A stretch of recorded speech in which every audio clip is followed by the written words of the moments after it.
Water crises show up in society in very unexpected places. And it's happening. People are calling us now where their wells are going dry. One of the things we're going to learn is we're in a much more vulnerable time in terms of how weather affects food production. The reality is that droughts disproportionately impact already stressing communities, already at-risk communities. What's different about this moment in time is this desire to bring everybody along.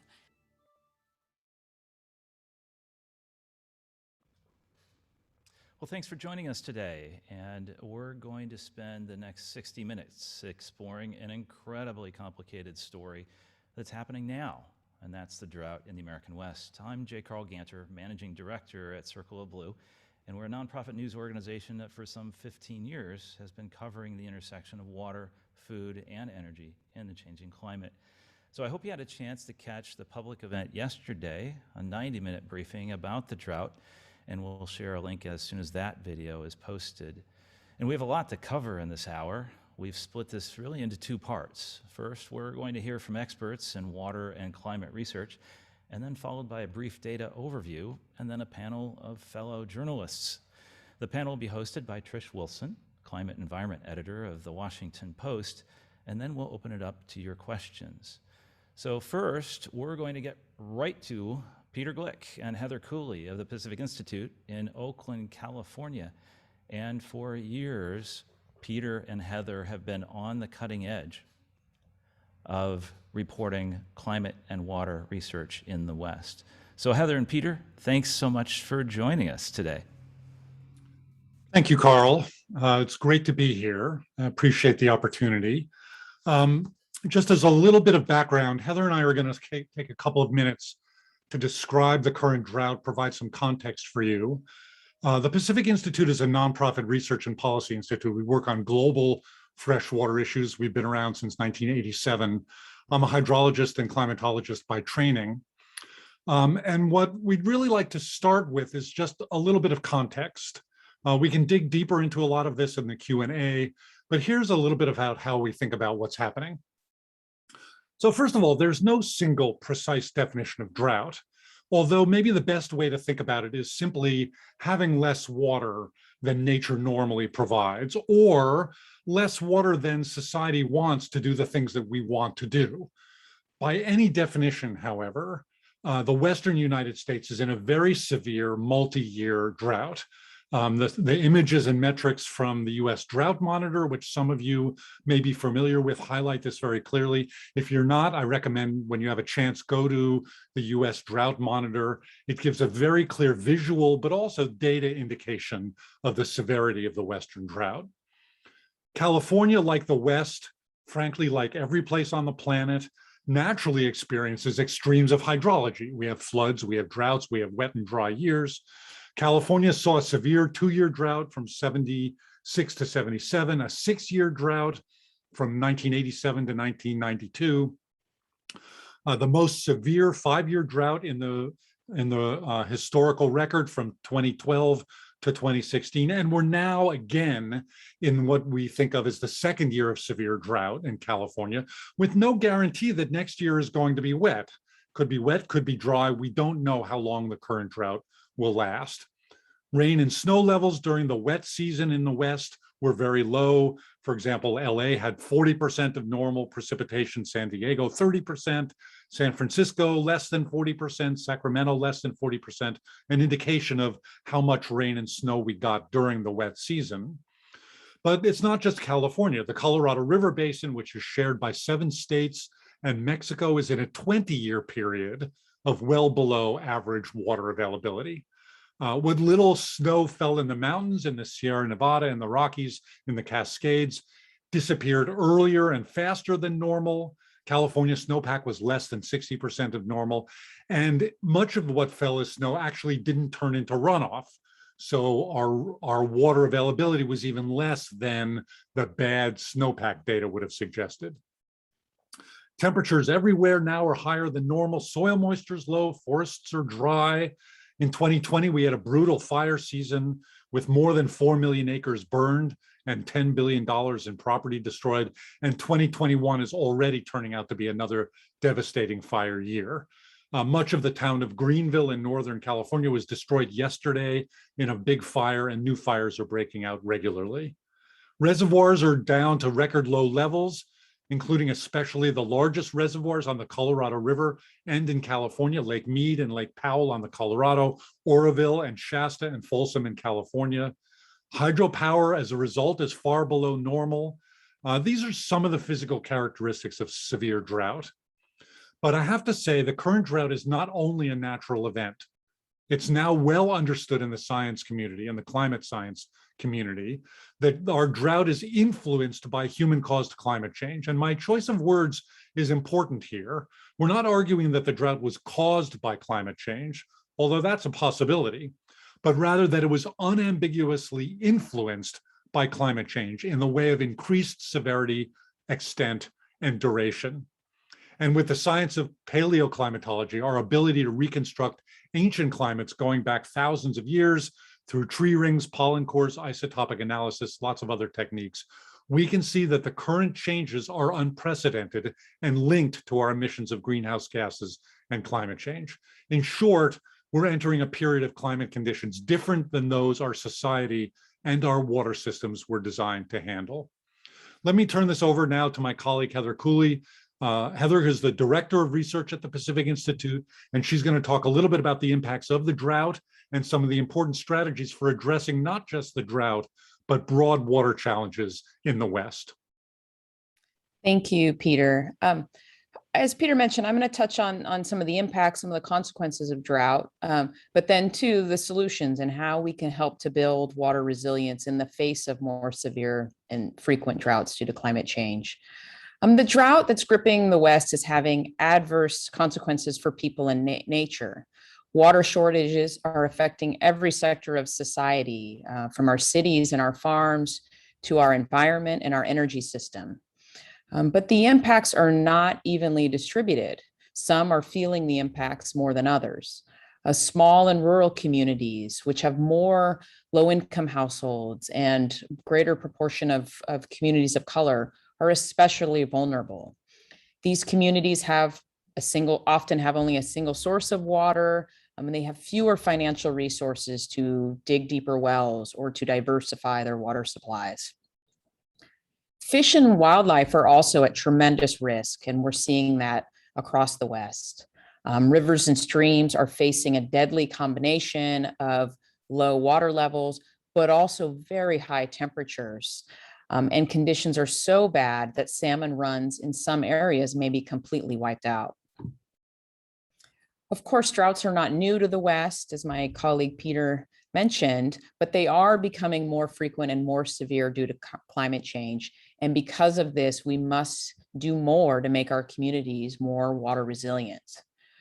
But the good news is that there are strategies to enhance resilience, and more communities across the West are investing in them and implementing them. Urban communities.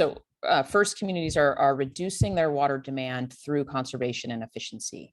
Urban communities across the West, like Los Angeles and Denver, are using less water today than they did 30 years ago, despite population and economic growth. Not just less per person, but less total water use.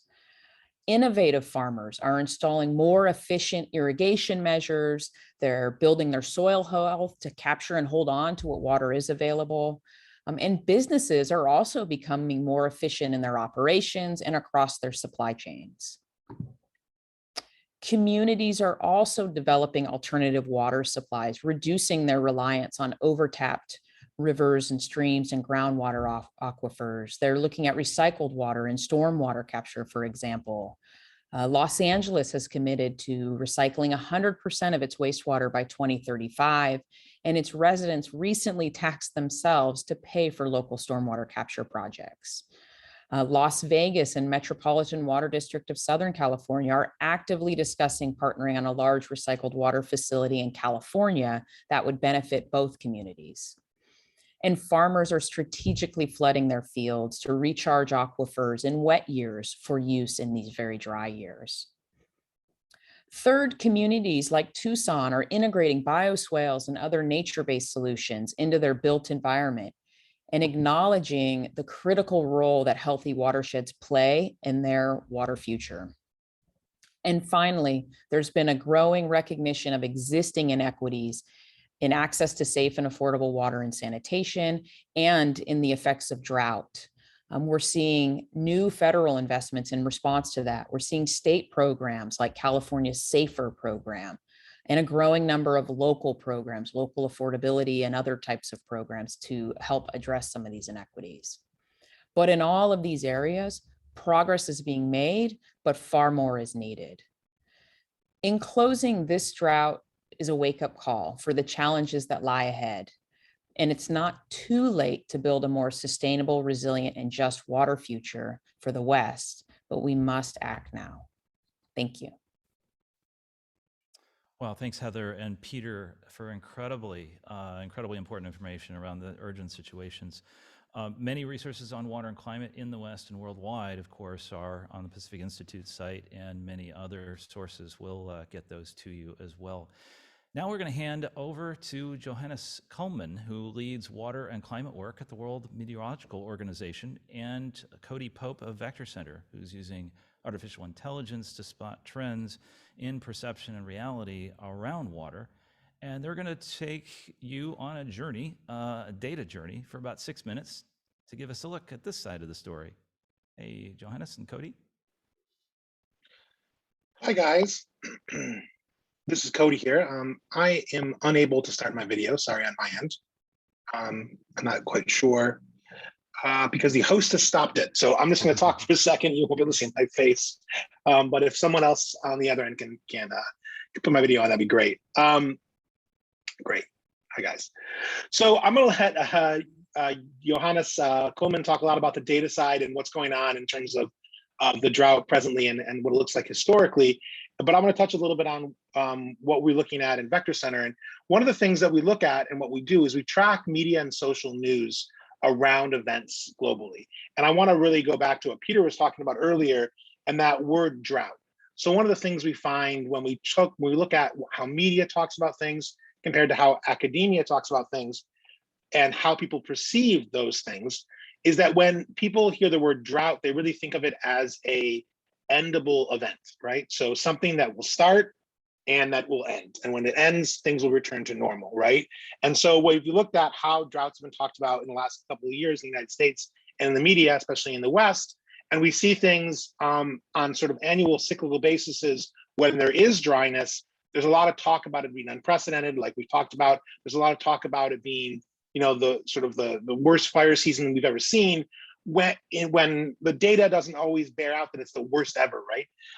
And so I think there's a little bit of responsibility in reporting, but I think is really helpful is to really talk about things and contextualize them in science and that data.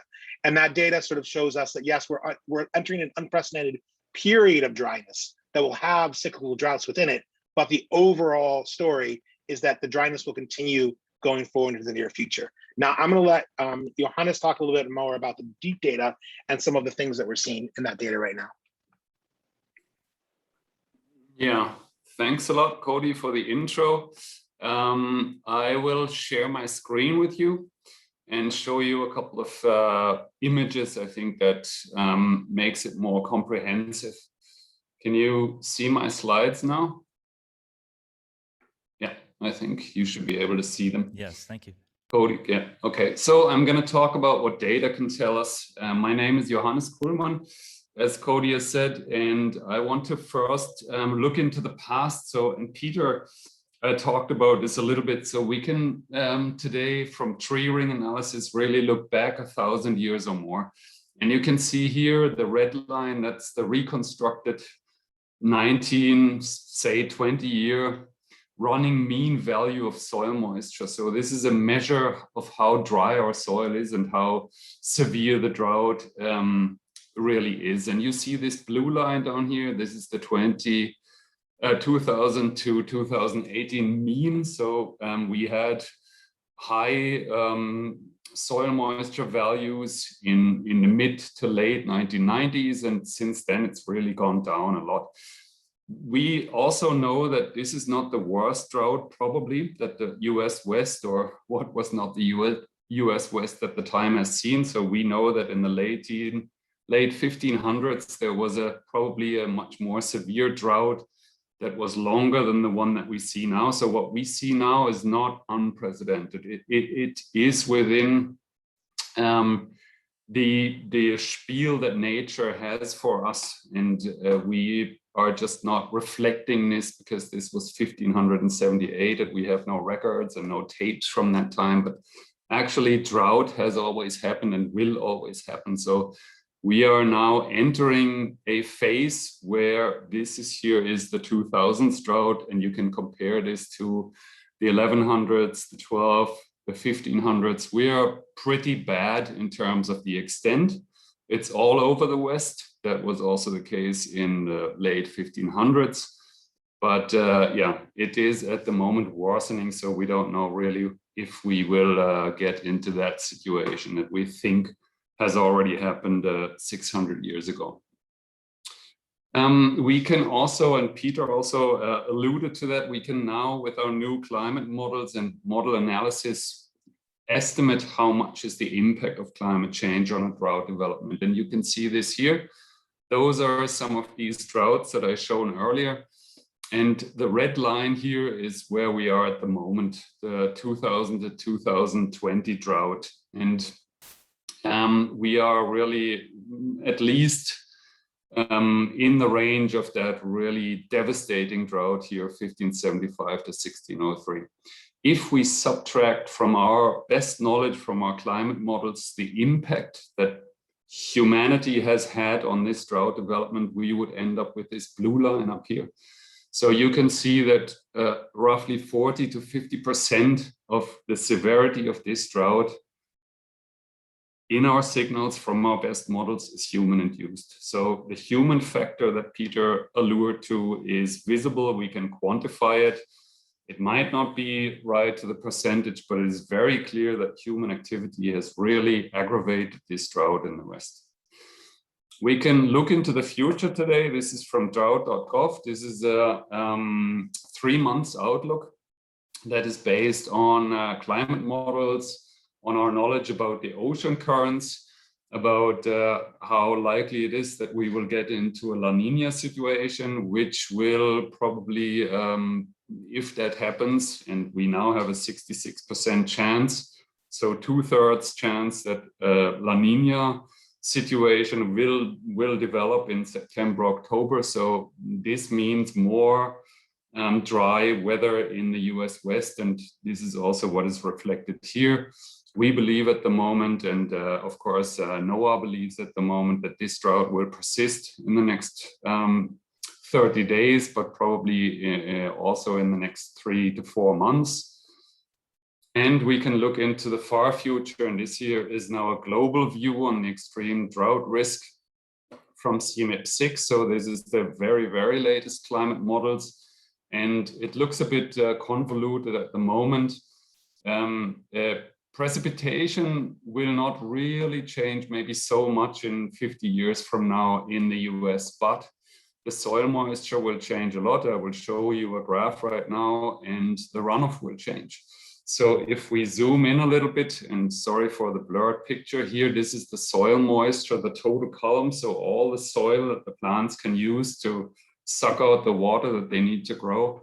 You can see here a projected change of, probably around a 40 to 50% loss of soil moisture in large parts of the Western US. So this is the summer. In the winter, this looks a bit better, but the summer months are in the end those that will determine what we can grow and how we can grow it. Last pictures. Sorry, this is a projection of the river flow and the evapotranspiration. This is from an analysis that was done 1.5 years ago. Normally, roughly 50 to 70% of all the precipitation is runoff. That's what feeds our reservoirs, that's what feeds our rivers. And since we have gone really into this bad drought here, we have seen a decline in river flow and an increase in evapotranspiration. That was stopped a little bit by the wet years, 2009, 2010, but now the trend is downwards. And if we use the climate models to look into what will be in 2050 or 2100, here we see 2020, we still have 87% of the river flow that we have seen in the whole 1900s. By 2050, and this is it is a pretty pessimistic climate scenario that I'm showing here, but we are at the moment on the track to get there if we don't cut emissions drastically. In 40 years from now, we will only have 70% of the river flow. And by the end of the century, it could be only half. This is a projection, but it shows how dramatic it could be. Summary, we have heard already from colleagues from the Pacific Institute that decreased snowpack is a real issue. We don't have this buffer capacity in nature that helps us at the moment to bridge those very dry summer and fall months. Increased precipitation doesn't mean that we will have more water. The increased precipitation that is foreseen in some areas with climate change is also a very intense precipitation. So we will have a quicker runoff, we will have less infiltration, we will have more erosion of the soils, and it doesn't lead to an increased water availability if we don't provide natural systems that is functioning ecosystems or infrastructure to store this water. We will very likely have an increased number of long dry spells between rain events. That's what we see with the wildfires, bushfires, the heat waves. And of course, we have increased air temperatures and therefore more water loss. My last slide here is just a summary where I tick, is it going to be better or worse in the future? The natural water storage and availability will go down in the Western US. The flood and drought damage will go up. About agriculture, there is no clear verdict. It can increase if we have the right solutions, and Heather has presented some of these.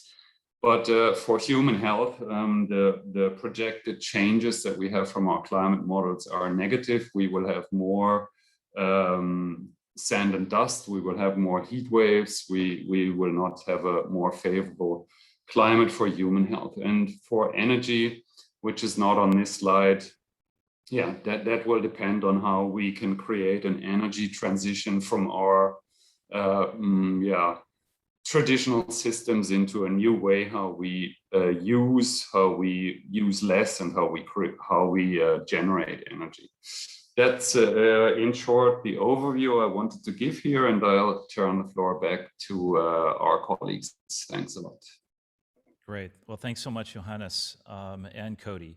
And again, we'll share links to more data and resources in your emails later.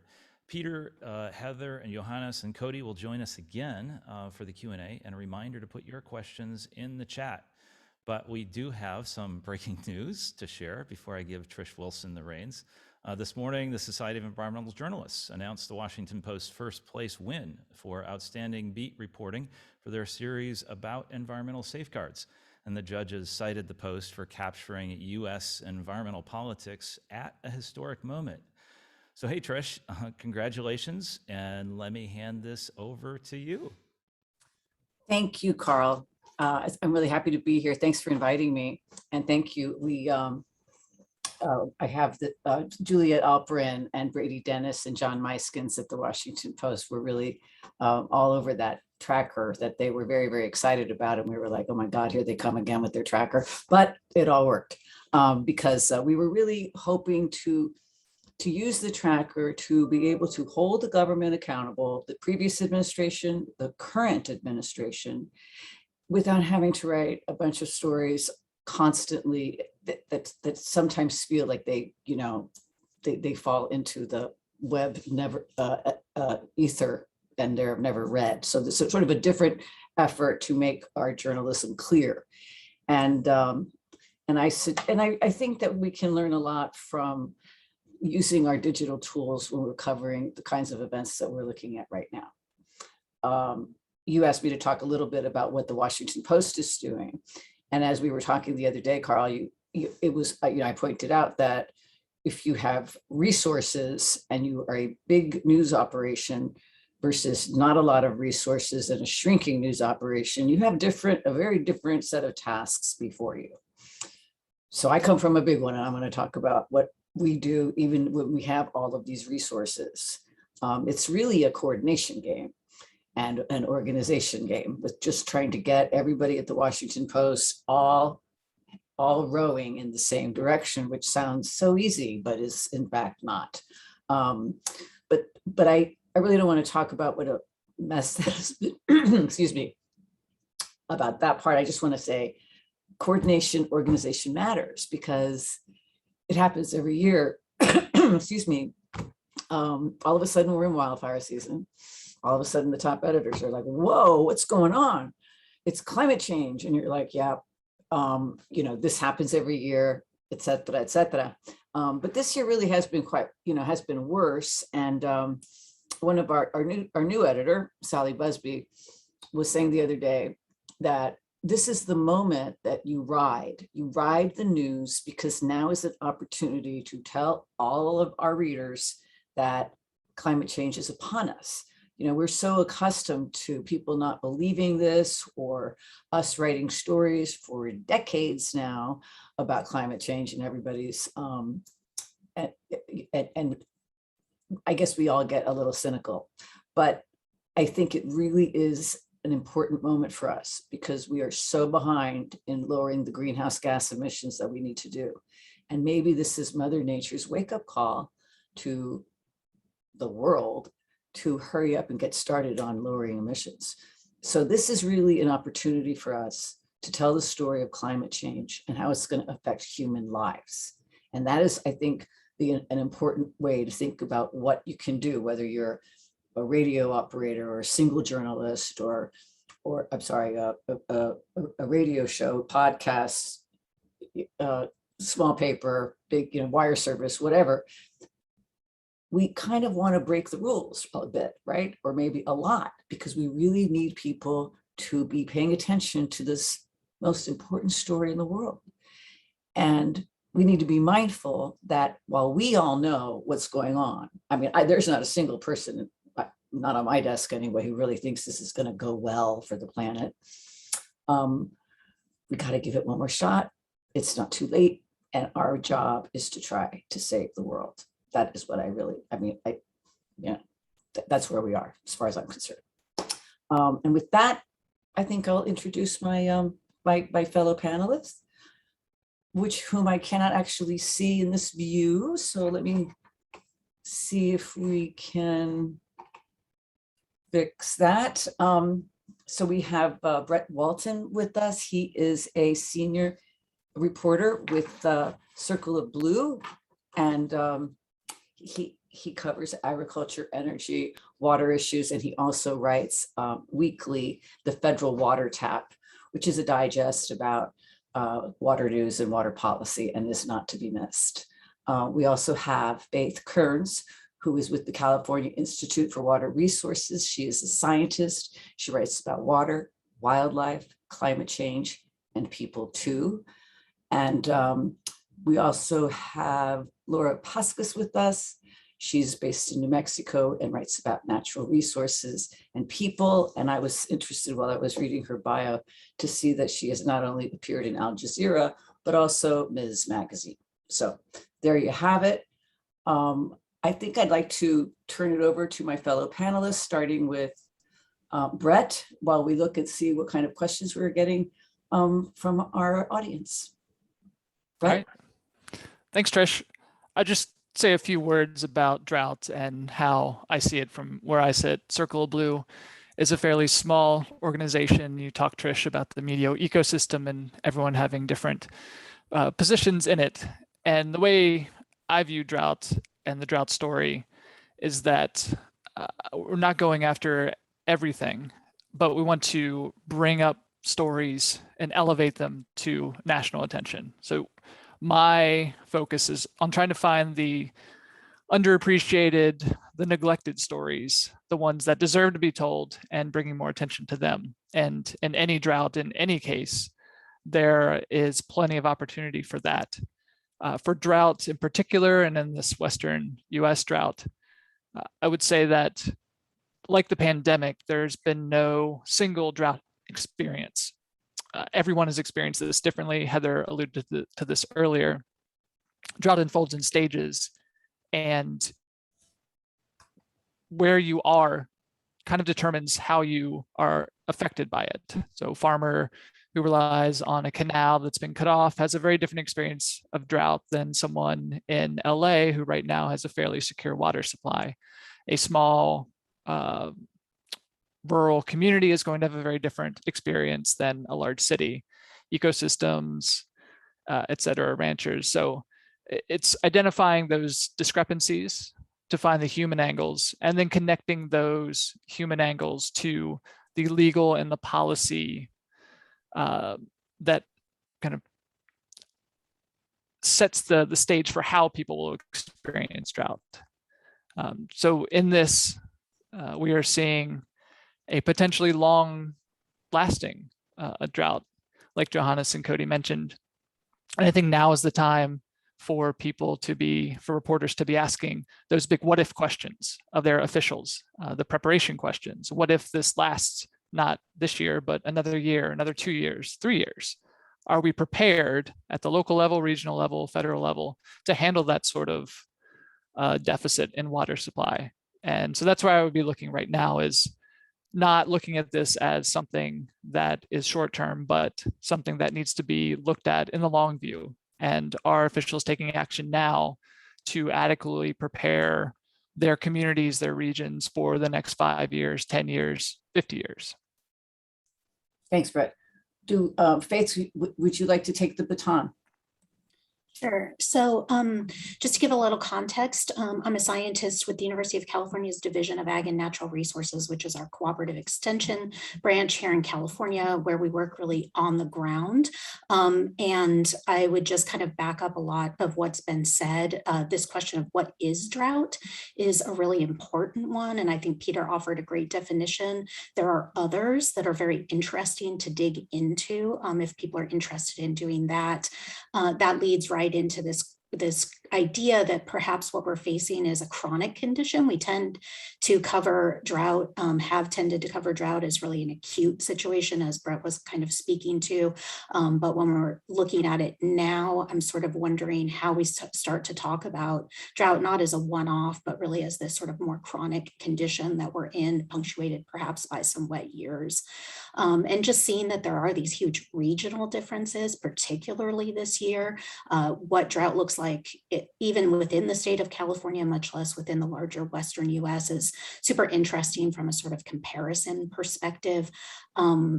There are obviously huge equity and justice implications. And the other thing that I'll mention is that I'm increasingly finding that people are feeling very sort of emotionally charged and traumatized by a lot of what is happening. And so I think the more that journalists, reporters can think about working in trauma-informed ways when it comes to some of these issues, the better off we're all going to be. A lot of people already know the facts, and a lot of what is happening is more needing support around the transition to what this all really means in all of our lives. This is true, and this is we too are under a lot of pressure. I mean, there is a toll on us as well as we cover these issues. Laura.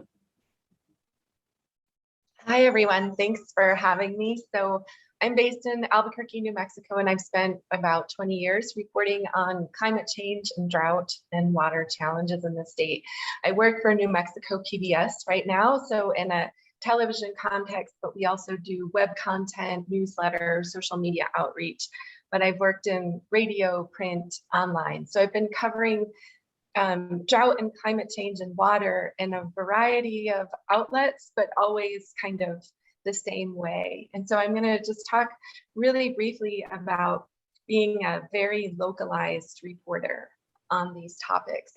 I think it's really important to know and love the place that you're reporting on. And it's helpful, for me at least, to think of environment reporting as basically local beat reporting.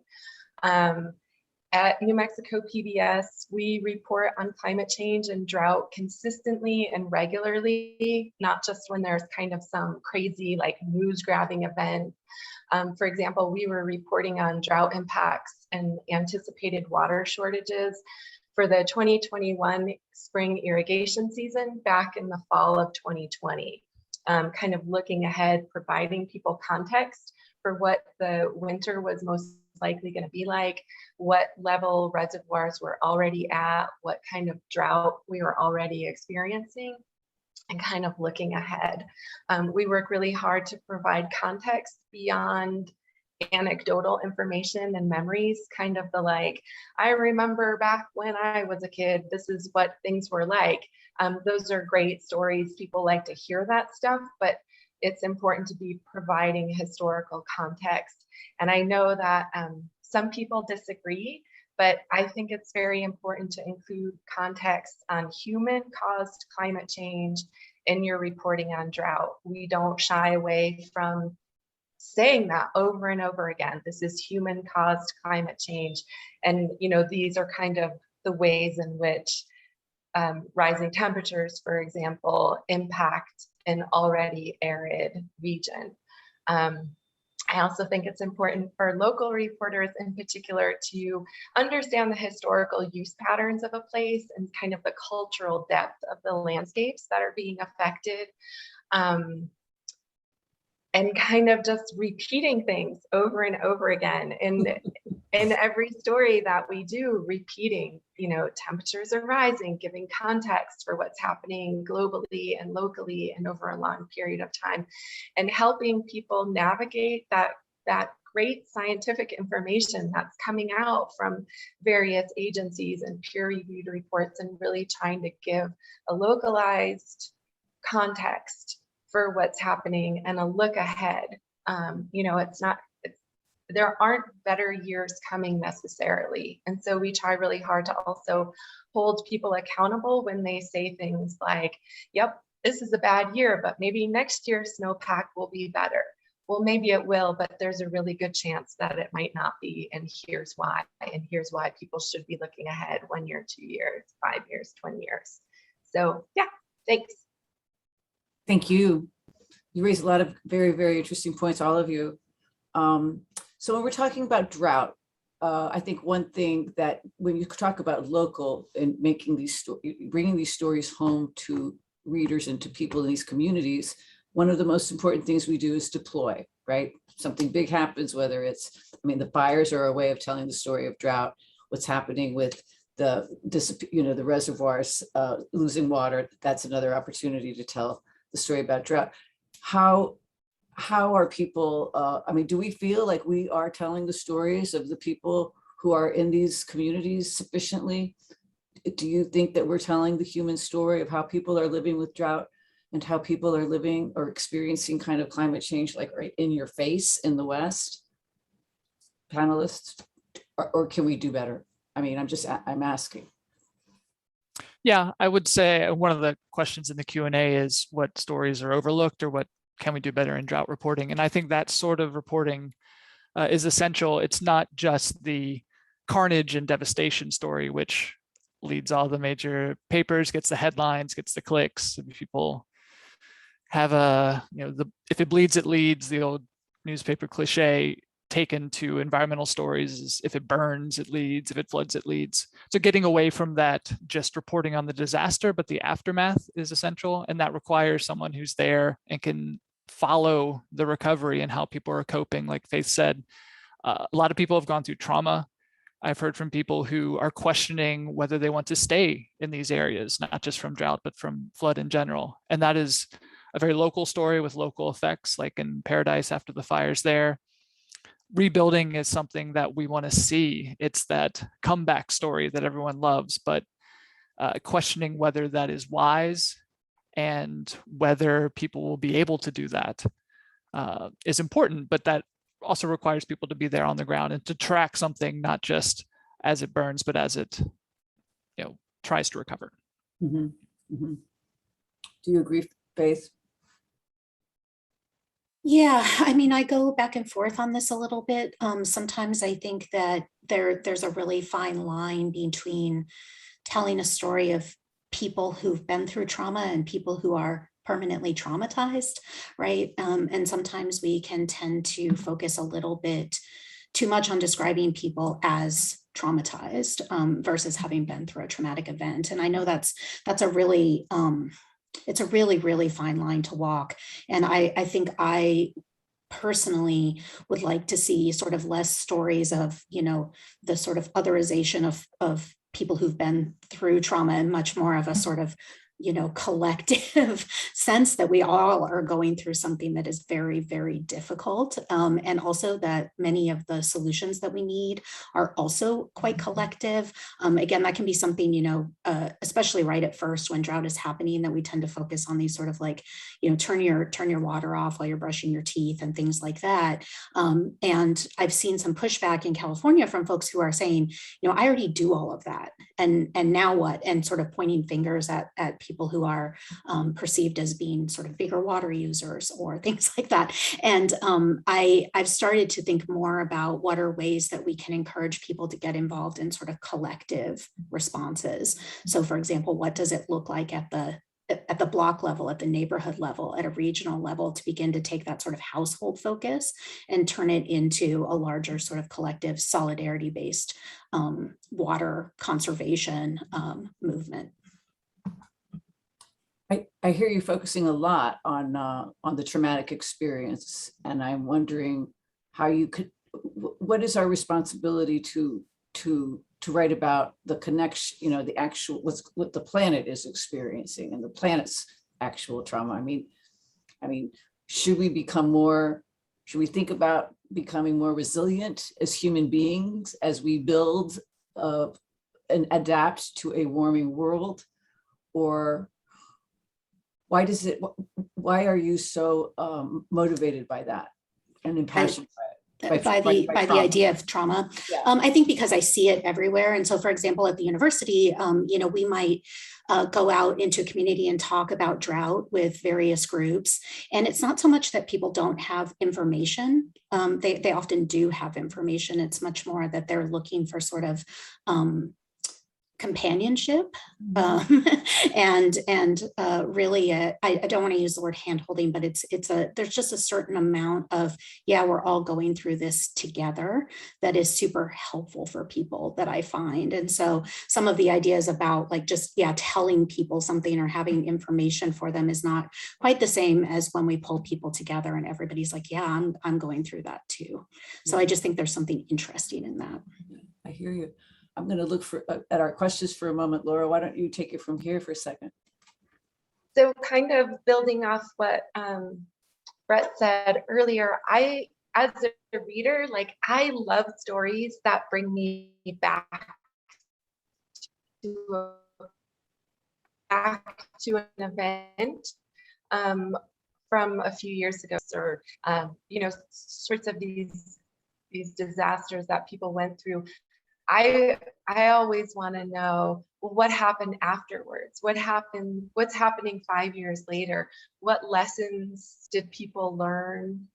Whether that's somebody in the community maybe learning about how to be fire wise, but also what did local officials learn about emergency management?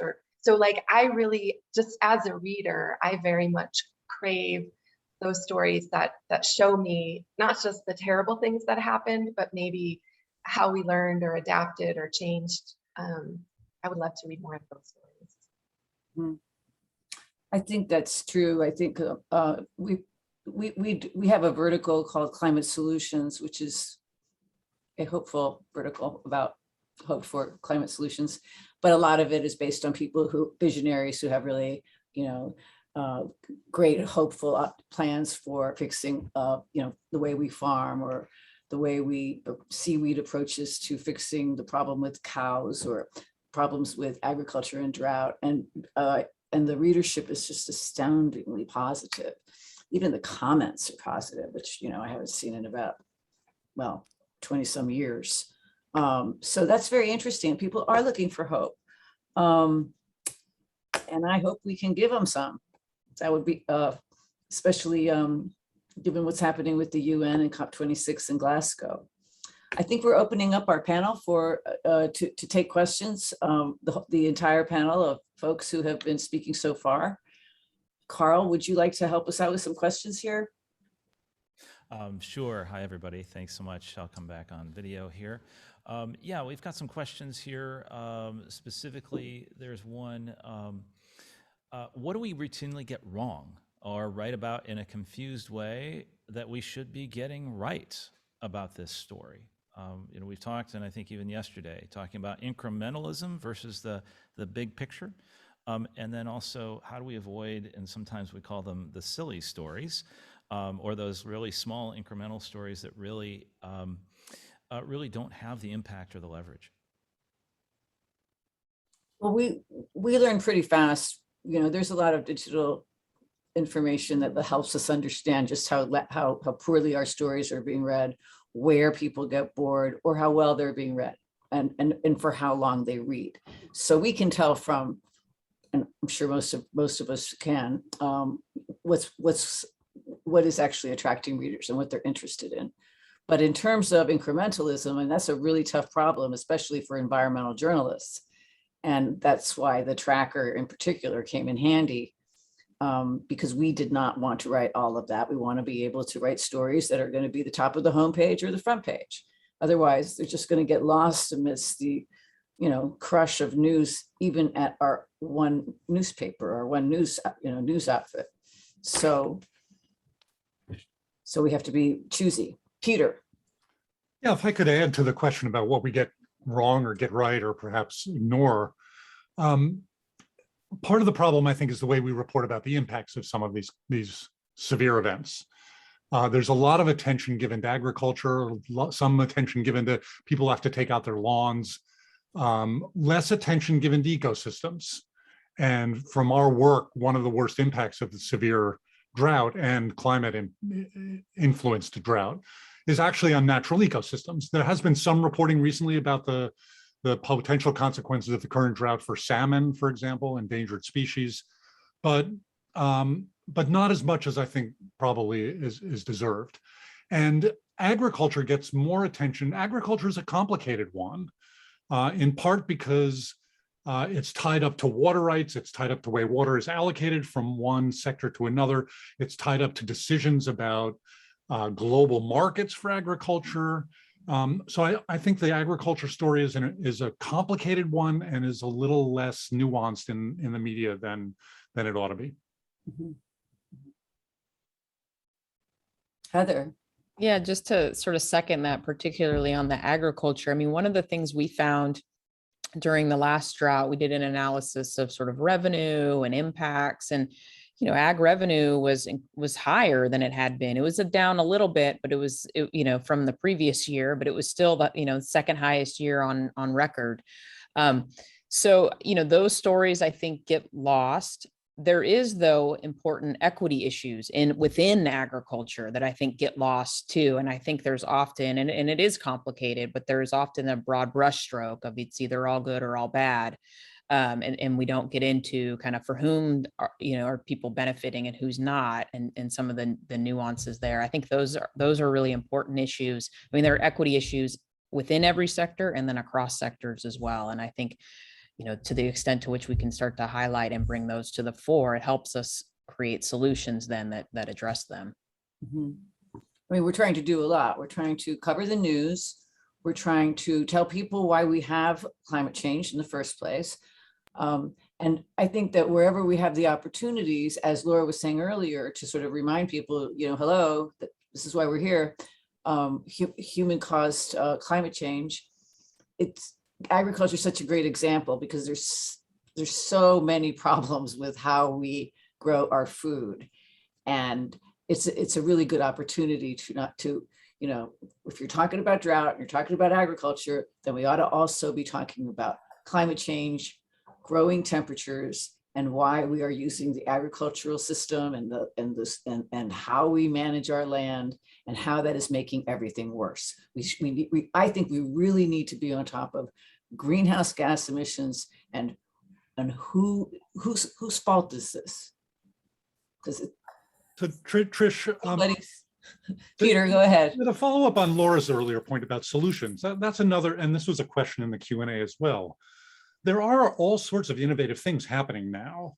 How many people know that total water use in the United States is actually going down, even though population's going up and the economy is going up, or that per capita water use is going down because of changes in our appliance efficiency and the nature of our economy? That's sort of good news.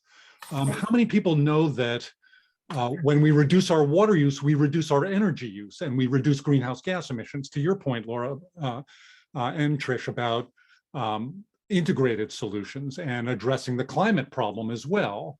It turns out cutting water use cuts energy use, and that cuts greenhouse gas emissions and reduces our contribution to climate change. It's one of these stories that in the science community we're sort of figuring out, but haven't heard much about in the media. Just a couple of examples about solutions. Well, I actually am married to somebody who wrote all about that, and I believe he's here. Charles Fishman, who wrote The Big Thirst. Yes, of course. Yes. And I have to remind, I mean, you make a great point. You make a great point. And sometimes we just assume people know that what we know. And I mean, maybe it's just me, but I really feel like sometimes an editor or somebody asks us to do something and I'm like, again, you want us to write that story again? So we have to be mindful that, yeah, but that's a very good point. One thing that I would like to see reported better on, emphasized more in stories, is that even though droughts are very local, water systems in the West are quite connected across watersheds and environmentally across mountain ranges. This is systems that have been plumbed together and rise and fall together in some ways. Southern California draws water from the Colorado River as well as Northern California. So when there is a dry season on the Colorado, they look to Northern California. And if you have dry areas in both, then you're going to have even more constraint on the water supply. Dust from the deserts falls on mountain snowpack and melts the mountain snowpack even quicker. So salts from the Salton Sea get blown into the air. So these are sorts of regional connections environmentally, physically with the infrastructure, and politically with a lot of these systems talking to each other now. Southern Nevada Water Authority, Central Arizona Project, the water districts in Southern California talking about how to do joint projects together. So I would like to see this connection made between not just our ecosystems, but our political and social and physical infrastructure in these stories. Mm-hmm. Mm-hmm. What about kinds of storytelling? Oh, I'm sorry, Johannes, did you want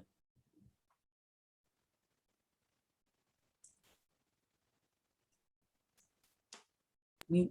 Okay, now I'm unmuted. Yeah, I want to really emphasize that I'm not a media specialist, but I see the problem is often that also in the media, the human factor is always there to catch the attention, but really, and for example, I am German. I worked in Germany before, and after we had very big floods in 2003 and 2006, and we did a seminar after that with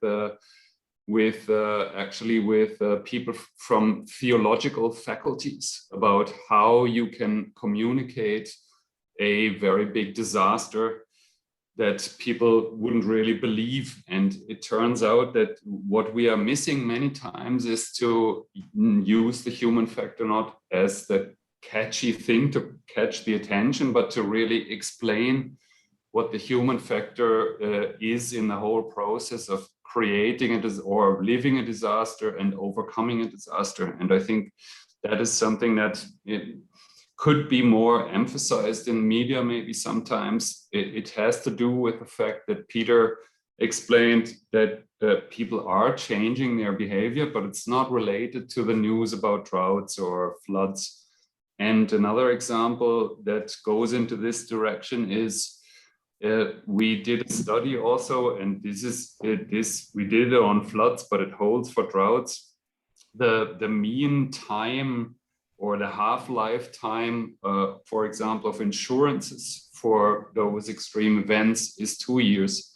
So after 2 years, already more than half of the population which had a house washed away or a farm burned down, they would not go into an insurance. So many impacts of these events that we're seeing here, the droughts, they are long-term. So in Australia now, the soil water is actually going further down after their big droughts and wildfires, because now all the regrowing vegetation is taking up this water. So I'm talking very nerdy here, but the connection between what we see in terms of events and the impacts that are hitting people are often 1, 2, 3 years apart, but they're not related in the media anymore. So in 2 years, if the drought doesn't persist, people will talk about something else in the west of the US, and they will not change their behavior, or some will, but maybe we can in the media be more mindful to link that over a longer time period and to really include the human factor there. And my last point, and then I'll stop, is people use heuristics a lot. So if they don't know what to think or decide, they just grab the next best example that they can find that would explain this. So I think the media needs to offer more possibilities for people to interpret information with the mindset that people take decisions based on heuristics, not on ratio or laws or anything else. So they grab the next best explanation for something. And I think that would be very interesting to think about how media can use this fact that people are taking decisions on a heuristic basis and not on a logical basis. Yeah. Maybe that's complicated, but yeah, it was just a thought. And a quick What we're note. trying to do is, I mean, our jobs are to inform our readers about what is happening. And our hope is that people will wake up and that the governments of the world will figure out that we need to do something drastically. So I guess it's about waking people up. And I think that we are all very mindful that we need to be really creative and really use the moment in front of us to write relentlessly, and in a really big way that gets people in a front page kind of way or top of the homepage kind of way, so that because we have the opportunity right now and they're paying attention to our journalism. I mean, our editors are. So let's seize the moment. Do we have any more last questions that anybody would like to tackle? Yeah, I was just going to jump in here for a second too. We can keep this open and going for another 10 or 15 minutes if panelists are willing to stay. Lots of good questions here, and I can jump in with a couple here. Some are regarding kind of impediments to collective response around political, because are we at a tipping point now that, Trish, as you said, this story is live and now? Are we at a tipping point where maybe this will become less political?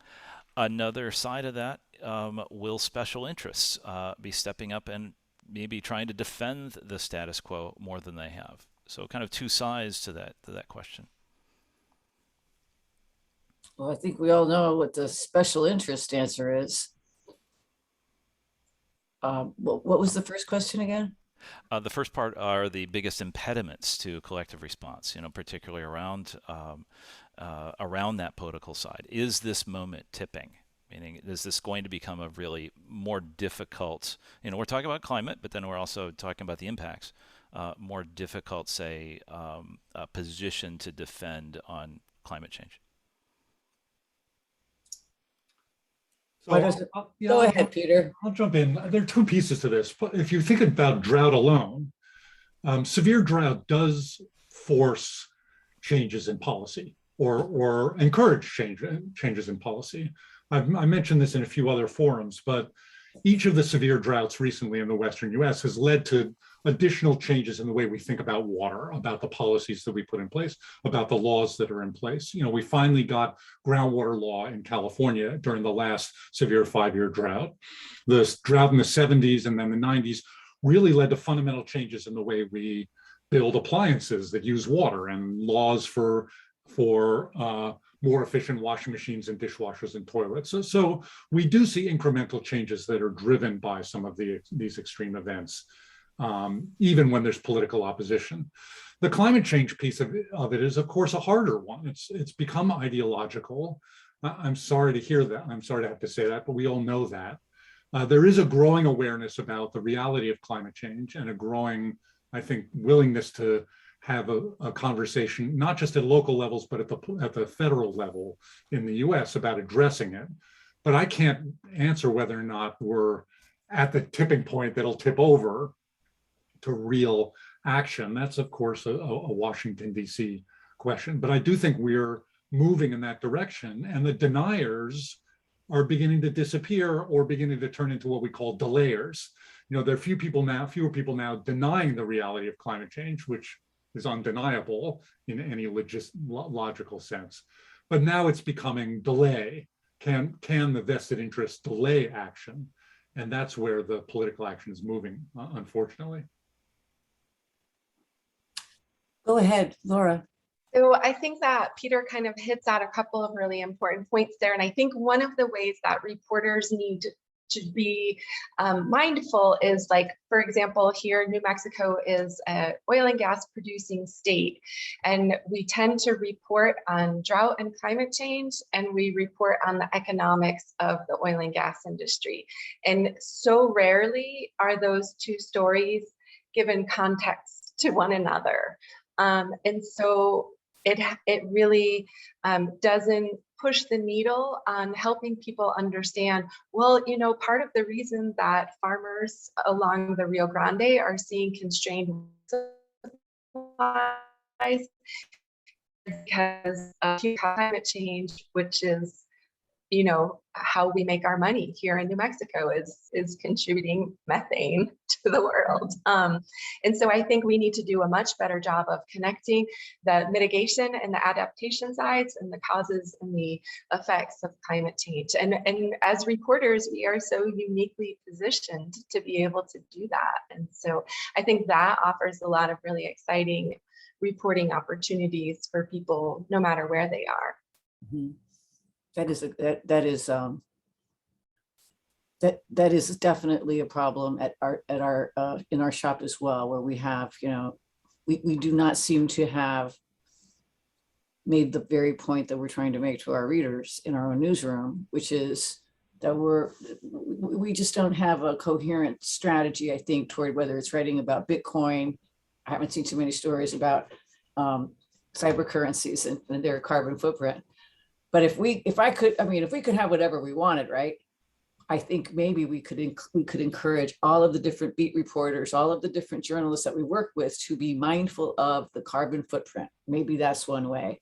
And another idea is to, I mean, I think we're going to have to go here, but aren't we all going to have to go carbon neutral as news organizations? Shouldn't we be modeling good behavior here? I mean, that's what the companies have to do. So, we are companies. So it seems like that would be a natural move on our part. I can't wait to bring that up. That'll be a good one. A quick question too, and maybe throwing to Cody, is you know, on the perception reality, are we seeing more of a alignment, particularly around, say, the drought, and how the media covers this, how the public is perceiving these issues? Are we seeing kind of an uptick in awareness? I'm not sure if we're explicitly seeing an uptick in awareness. I think that one of the things, again, that I would go back to is sort of the conception around drought. And one of the things we do see is that when you say drought, people think, oh, it's going to end. It'll end in the fall. It'll end when the snow comes. So it's if my water's not shut off or the fire isn't in my yard, it's going to go away. It's something that's, so that's one thing we look at. I do think that there are windows of opportunity that you can see in events, and especially when events sort of started to ricochet off each other. I'm going to go back in time a little bit, but back in 2016, we looked at this in depth on regulations around water and sort of both groundwater, but even drinking water regulations in the United States. And we sort of found that fracking events combined with Flint made a real opportunity to get broad water regulations, even at a federal level, that if you wanted to, no one sort of took that opportunity. But because people were aware of water being contaminated and from fracking in some areas, and Flint was ongoing still, and it was part of a little bit of the 2016 presidential election, people were bringing it up in that context as well. There was a real opportunity for change there. We're looking for opportunities like that around drought as well currently. I would argue there's definitely an uptick in awareness too, Cody. If you look at the work, for example, of the Yale Climate Communications Group, they break Americans into 6 categories for climate awareness, and they've done these surveys over many years. At the one end, it's alarmed and concerned people, and at the other end, it's dismissive and doubtful. And without a doubt, Americans have been moving away from the doubtful and dismissive toward the concerned and alarmed. That's an indication of growing awareness and understanding of the nature of the challenge. Absolutely. Great, thanks. Go ahead, Trish. Thank you all. I personally have to go to another Zoom call, but shall I pass it over to you, Carl? Or well, sure. If we want to do a couple, thank you, Trish, by the way. Thanks again. Congratulations. We'll make sure that we share with everybody who's registered a link to the tracker and draw more attention to that and other tools. Plus, I think with SEJ, Society of Environmental Journalists, and others, is really the opportunity to create more living resources for reporters, because I think this importance, really, really important, the systemic approach. I mean, the beat reporting, the different pieces, just what's the drought angle, what's the climate angle, kind of that little laminated card every reporter carries in their wallet. Who's affected, why, who wins, who loses. Thanks so much, Trish. Thanks really Thank you all. Thank you very much. This. It was a pleasure. We'll see you soon. Ciao. Well, we've got about 7 minutes left. So any last advice to reporters covering this, and where to go, resources? Again, we touched on some of the misconceptions or some of the either not really necessarily mistakes, but silly stories or incremental versus big transformational stories. And maybe we just go around the room quickly, and then we'll bring this to a close. Up in my upper left is Brett. Brett, I'm gonna give us some final thoughts here in about a minute. Yeah, the incremental is important. Big picture is important too. You can do both. And the incremental is kind of sloughed off to local reporters, and then the big picture is usually taken on by the big national papers. But it's built on the foundation of little decisions that are made at the local level. And I would say that with the pandemic, one of the benefits out of that is there's been a lot more access to local decision-making meetings. A lot of the meetings from water boards and water districts and councils are now online. So you can tune in from wherever you are and see the decisions that are being made in the room, not in the room, but the virtual room. So that is a huge benefit. And then there's an amazing amount of data sources that are out there for near real-time or real-time data on what's happening with things connected to drought. And that's reservoir levels, that's stream flow, that's soil moisture, and we can see it now and have forecasts into the future, where fires are, how much they grew overnight, where harmful algal blooms are occurring based on satellite imagery, forecasts for those things. So there's an amazing amount of information that is out there and available from research organizations and from government websites. And that is all very, very valuable context for putting these things into perspective, not just drought as a lack of water, but drought and all these other ramifications. Awesome, thanks. Cody, let's go to you next. Any thoughts about how to access the data, and also again back to kind of perception versus reality?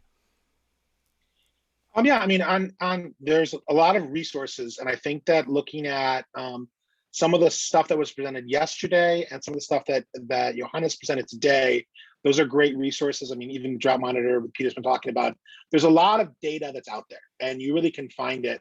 It can be daunting sometimes, but there really is a lot of information available out there to anyone that wants to dig into it. On our end, what we're doing at Vector Center and what we're doing with Circle of Blue is we're sort of matching locations of news stories to natural events and sort of seeing how they play out. So whether or not people start talking about something sort of before it happens or after it happens and how they talk about it. And you can get a hold of me directly if you want to talk about that more in depth and how you could use that kind of a toolkit for something you guys are working on, sort of tracking news or tracking social media to see how they talk about things. Yeah, so a bit, but I would encourage everyone to look at data. And even there was one question here that I think that was sort of missed. I don't see it anymore on my panel. I think I closed my panel. It was on how you can make explicit statements around climate change and link them to events. And I think Johannes really showed something very interesting, which was showing the percentage of effect of climate change on the drought, right? So you could say, you get a scientist to academically say, this drought is X times worse because of climate change. We can't say that this drought was caused by climate change, but we know it's worse in this way. And that's a really explicit statement you can make scientifically from the current models. So I think that's a good, someone was asking that in the chat. So that's a good, one way to start looking for that kind of information.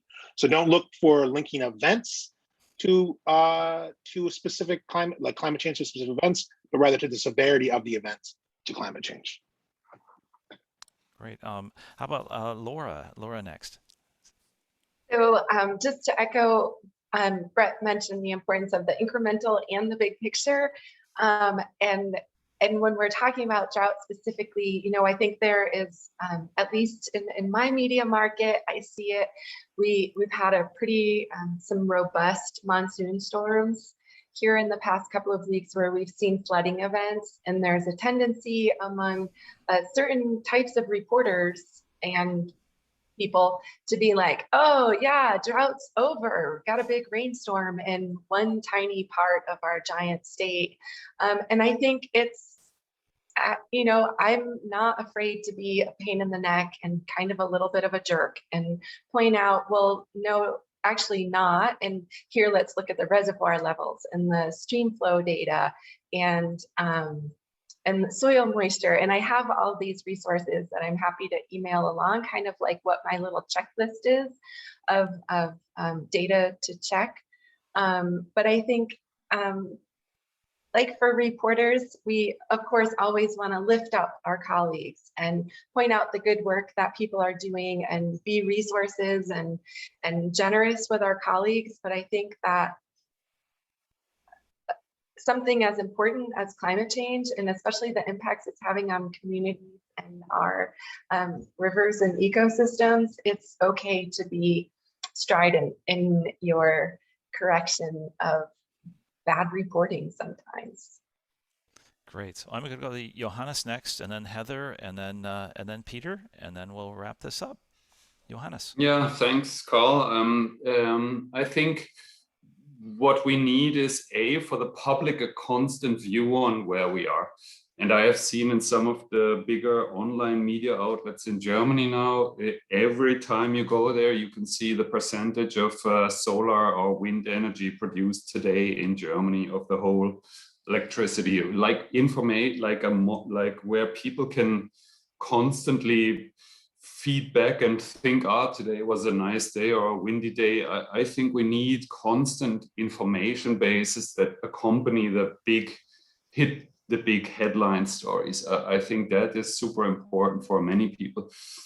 I would wish that we had sometimes more dialogue between journalists and scientists, because as I said, often cause and effect are time-wise not really at the same moment. And if we would understand better how journalists can transport our findings, and if we would tell the journalists better what is the real implication of a catastrophic effect or so, then we would better inform the people. And lastly, I would wish that with every terrible disaster that we describe, we would have one link one twist to a solution or to a positive factor that we can draw from something. So my wish would be to include solutions, because if my children burn their hands, I'm not shouting, oh, how bad is it that you burned your hand? I tell them, put your hand under the cold water.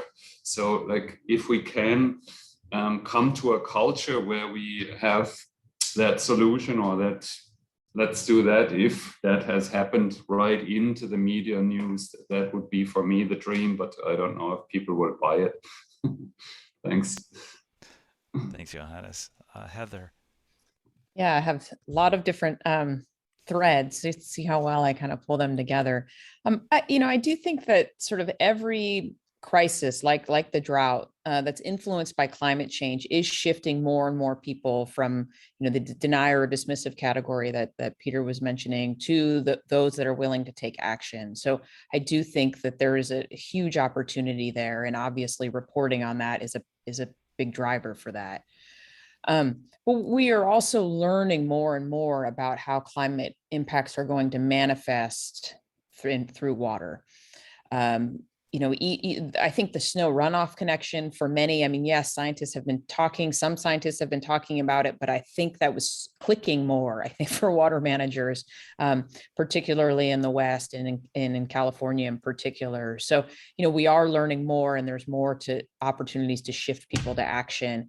I agree with Johannes' last comment about solutions. I do think empowering people, moving from how bad this is going to be and that powerlessness that can be associated with it, towards giving people solutions, and identifying where we are seeing good action on the ground. And Peter mentioned that as well. I think that it will be helpful. I also think too, and Brett, you mentioned this about the fact that water is managed locally, and sometimes that's for better and sometimes it's for worse. There's positives and negatives, but it is an opportunity for engaged people, informed people, to change things.